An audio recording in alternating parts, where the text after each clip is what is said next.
Hey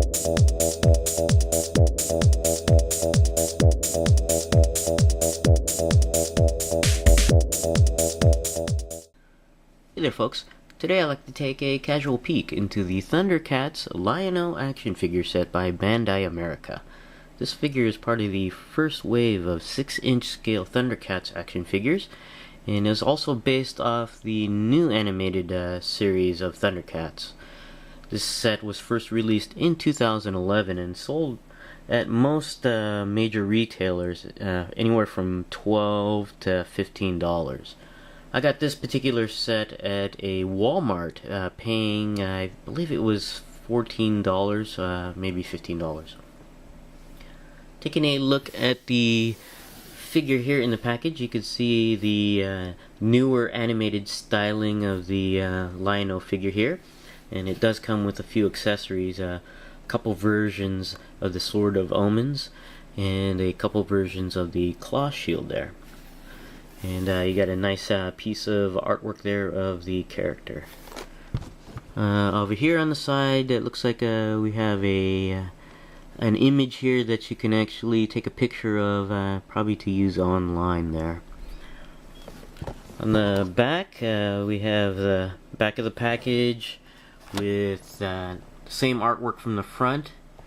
Nice picture of the figure with the accessories. Description of the ThunderCats in several different languages, and we have here pictures of the figure in action, and down below we have figures from the two lines from Bandai America. We have an 8-inch scale of the classic ThunderCats characters, and here we have 6-inch scale, the newer animated series figures. We have Lion-O, Panthro, and Mum-Ra. We'll be right back and have Lion-O here out of the package. Alright, we're back and we have Lion-O here out of the package. And first up, let's go ahead and take a look at the accessories that come included with the figure. First up, we have here the instruction sheet on how to use the various accessories. And this is pretty common with Bandai America. They like to include how to use each and every accessory visually.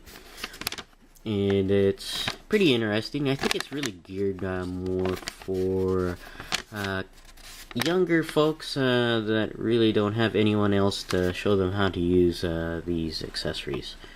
But even then, I think that the accessories are pretty intuitive on how to use. And I think these instruction sheets are sort of useless. But anyways, continuing on, we have here two versions of the Claw Shield. A retracted version here, and an extended version there. You can see the claws here extended. Well, these don't even have claws at all. And they're both the basic same sculpt except for the claws. And what's interesting on here is on the other side, you can see here two peg holes, one on each, and two slots on each, one on each claw shield. And the peg hole has actually two functions. One of them is to attach to this piece of plastic here at Lion-O's side, and basically you have the peg hole here, and you just peg and you place it into the peg hole, and then you allow the friction of the peg against the skirt to hold it into place, because the peg is smaller than the actual peg hole itself. But if you move the piece of plastic, which rotates on the shield, by the way, the skirt, by the way, you can have it just based on the tension and friction of the claw shield against the shield itself. It hangs nice and snug on there. And as I mentioned, there are multiple uses for this peg hole on the claw shield. The other one is to act as an alternate form of the hand, or basically the claw shield is supposed to go over his hand, but the way Bandai America sculpted this, it actually replaces the hand, and you can just pull the forearm off a Lion-O there, and you can see the peg there, And you can actually just replace his entire forearm with the claw shield, which is pretty neat on there. If they had to sculpt a claw shield to go over the forearm of the figure instead of replacing it, I think the claw shield would be a little too big or a little too out of scale, just based on the thickness of the plastic. And I think it's actually a good idea that they actually just replace the forearm altogether, and it looks a little bit better here. And you can see here Lion-O wielding the claw shield, and with the peg in the peg hole, it still allows you to use the articulation of the swivel there, so that's pretty good. And let's go ahead and take this off here. And now taking a look at the claw shield again, the other function of that slot there is for the retracted Sword of Omens to act as a sheath, and you just simply stick that in there on actually both of them. You probably want to stick it in the retracted claw shield instead, and you can see it acts as a sheath that you can put at the side of the figure with the combination of the peg at the side there. Oops, let me just go ahead and put that in properly. There you go. So that's pretty cool. Now taking a look at the Sword of Omens here in more detail. This is the retracted version, and you can see that the Eye of Thunder there is the application is okay. It's a little off on this side here. And this is made of a softer piece of plastic, a bendable piece of plastic on there. And this is the extended version of the Sword of Omens. And you can see that the warpage on this particular sword is a little bit more prominent than the retracted version there. And that was due to the packaging. The sword in the packaging bent this piece of plastic, which is very soft. And you can actually bend it back, but you'll have to do some probably hot and water techniques, hot and cold water techniques to get that into more appealing position there. But that's the Sword of Omens. That's a nice detail on the ThunderCats logo there. Now on to the Lion-O figure, and this is a pretty neat figure for a 6-inch scale figure.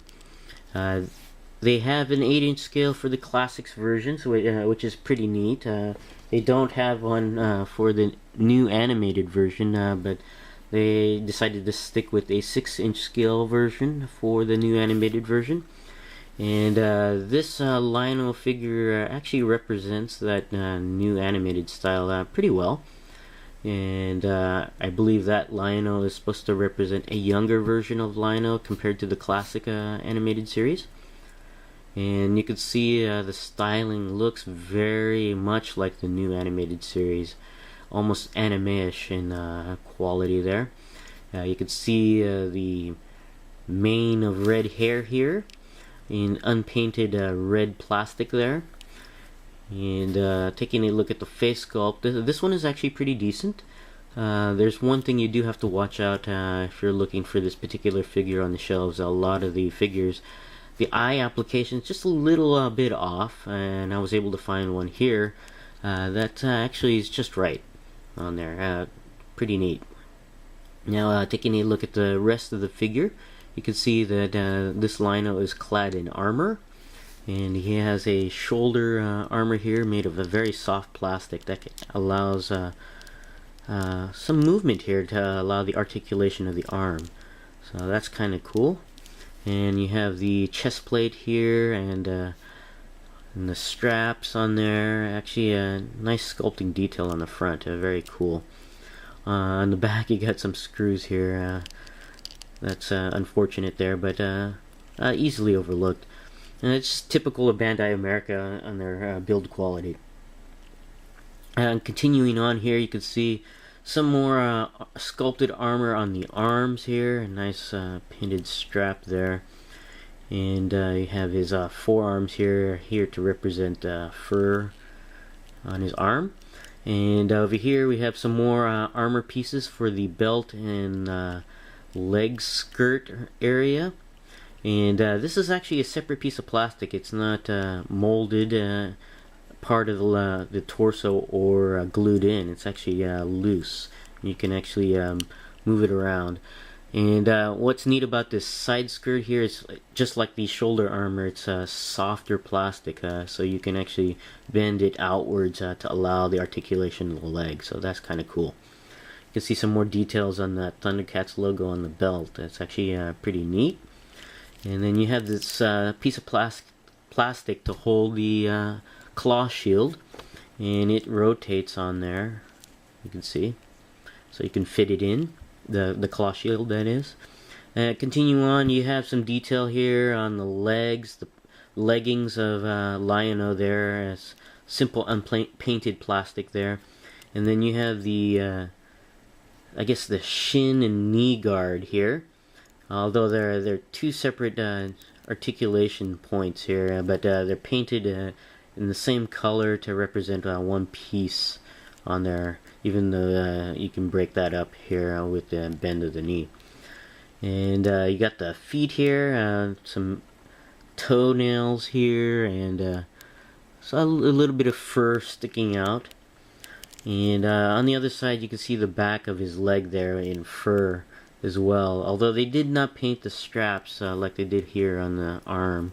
Would have been nice if they went and did the paint on that, but that's okay. It's easy to overlook there. Now onto the articulation. The head and neck are actually two separate pieces here, so the head can go all, whoops, sorry, popped it off there.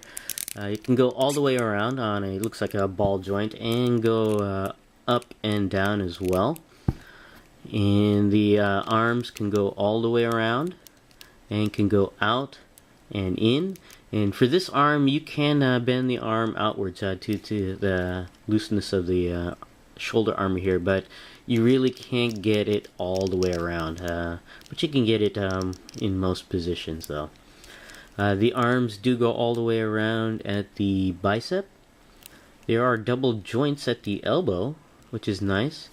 And there is a swivel at the forearm, on both forearms, so you can actually do that. That's pretty neat.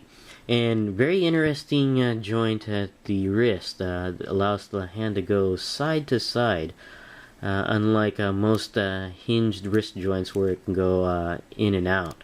I think this is really designed for posability with the sword here, which is very interesting. You can have very positions of the wrist there.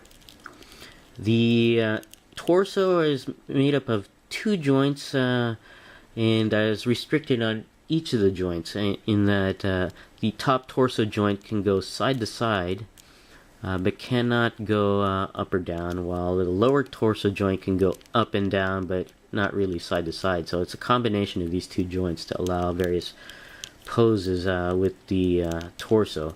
And the lower torso also allows the figure to go all the way around at the waist. So you can still get various degrees of posability with a combination of these two torso joints.